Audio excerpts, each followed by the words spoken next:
For more than 1,000 years, Constantinople remained the last great bastion of the Roman world in the east.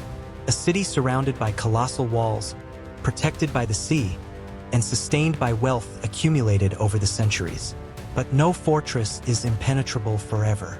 In the year 1453, the city would face its greatest challenge, a determined enemy, led by a young sultan with ambitions of greatness. What followed was a brutal siege, a battle of resistance, and a decisive chapter in the history of civilization. The Byzantine Empire was no longer the glorious power it had been centuries earlier. Weakened by wars, internal disputes, and economic crises, its territory had been reduced to little more than the capital itself and a few surrounding regions. Surrounded by the Ottomans on all sides, Constantinople struggled to survive, relying on its imposing walls and the hope of Western aid that never came. Meanwhile, at the heart of the Ottoman Empire, a new sultan ascended the throne, Mehmed II, the Conqueror. At just 19 years old, he had a clear objective: to take Constantinople and make it the heart of his empire. To achieve his dream, Mehmed II gathered a colossal army, estimated at 80,000 to 100,000 soldiers, an overwhelming force against the mere 7,000 Byzantine defenders. But it was not just the number of warriors that was terrifying. He brought with him a weapon that would change warfare forever. A gigantic cannon, designed by the Hungarian engineer Orban, capable of firing projectiles weighing over 500 kilograms, ready to destroy walls that had once seemed impenetrable. The young sultan was about to challenge the impossible, to tear down the walls that had stood for centuries. In the early hours of April 6, 1453, the Ottoman forces finally arrived at the gates of Constantinople. Mehmed II's army, an overwhelming force of 80,000 to 100,000 soldiers, surrounded the city by land and sea, completely isolating it from the rest of Europe. Inside the walls, the Byzantines and their allies, a small group of only 7,000 men, prepared to resist. But the Byzantine capital was no ordinary city. Its walls, known as the Walls of Theodosius, were a masterpiece of military engineering. Built with 3 layers of defenses, they had repelled countless invasions over the centuries. To many, Constantinople was impenetrable. However, this time the threat was different. Mehmed II came prepared to face the greatest fortress of Christendom. Over the following weeks, his troops built fortified camps around the city, dug trenches to prevent surprise attacks, and began relentless bombardments. The thunder of Orban's cannons, the largest medieval artillery ever built, echoed across the battlefield, launching projectiles that shook the ancient walls. But despite the destructive power of the Ottoman artillery, the Byzantines resisted. Every breach that opened was hastily repaired, and the city refused to fall. The siege had only begun, and the battle for the last bastion of the Roman Empire promised to be one of the most brutal in history. On the morning of April 9, 1453, the deafening roar of Mehmed II's cannons shattered the silence in Constantinople. The Ottoman Sultan had invested heavily in a new weapon of destruction: artillery. Designed by the Hungarian engineer Orban, the giant cannons were strategically positioned to crush the legendary walls of Theodosius, which had protected the Byzantine capital for centuries. Among them was the feared basilisk, a colossal metal weapon that fired 550-kilogram projectiles, capable of reducing stone and mortar to rubble. With each shot, the ground trembled, and fragments of the walls flew through the air, while the Byzantine defenders watched helplessly as their city was slowly reduced to ruins. Starting on April 15th, the first breaches began to appear, creating cracks in the city's defenses. But the Byzantines were not willing to surrender easily. In a desperate effort, workers and soldiers raced against time, improvising repairs with rubble and wood, trying to contain the enemy advance.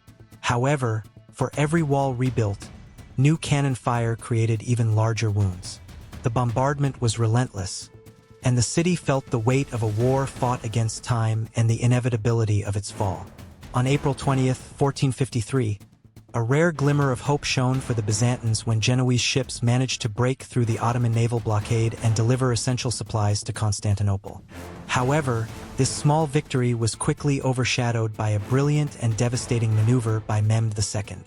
Determined to deny the Byzantines any advantage, the Sultan ordered an unprecedented feat, transporting 70 ships over land.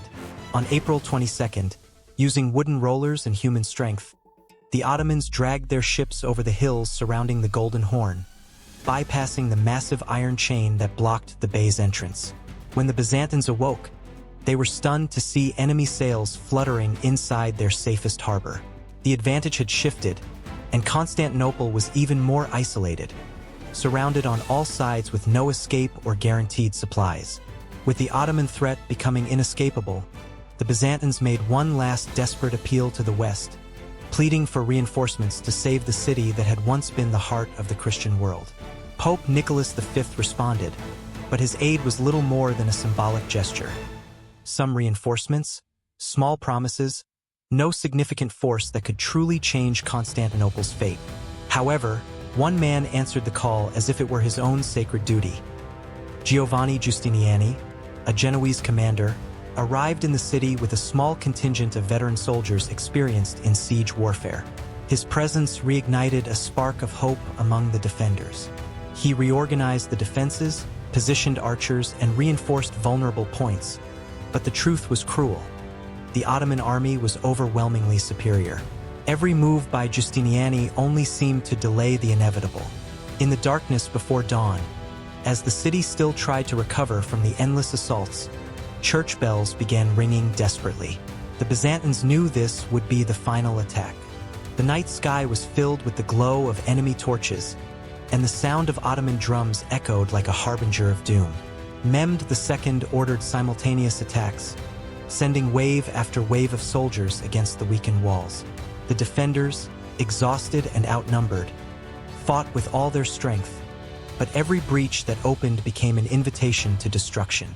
In the chaos of battle, Giovanni Giustiniani, the soul of Christian resistance, was gravely wounded. His body was removed from the battlefield, and with him, the defenders' last hope faded. Then, the fatal mistake happened. Amid the despair and confusion, a small, insignificant, and previously forgotten door in the walls had been left open. Through it, Ottoman soldiers began infiltrating the narrow streets of Constantinople. The city, which had resisted countless sieges for 1,000 years, was now crumbling from within. Emperor Constantine XI, refusing to flee, threw himself into the final battle, disappearing into the massacre. When the sun rose, the Ottoman flag waved over the city. The doors of Hagia Sophia were broken down, and what had once been the greatest symbol of Eastern Christianity was turned into a mosque. Constantinople, the glorious capital of an empire that once ruled the world, had fallen. The fall of Constantinople marked the definitive end of the Byzantine Empire, which had resisted for over 1,000 years but succumbed to Ottoman power. Mehmed II, the Conqueror, not only took the city but proclaimed himself Caesar of Rome, claiming the heritage of the ancient emperors. The great heart of Orthodox Christianity was transformed, with the majestic Hagia Sophia converted into a mosque, solidifying the Islamic presence in the region. What had once been a bastion of Christendom in the East now became the new center of the rising Ottoman Empire, which would expand its influence for centuries. If you enjoyed this content, leave a comment and let us know what other historical topic you would like to see here. Subscribe and turn on notifications to receive new content. See you in tomorrow's video.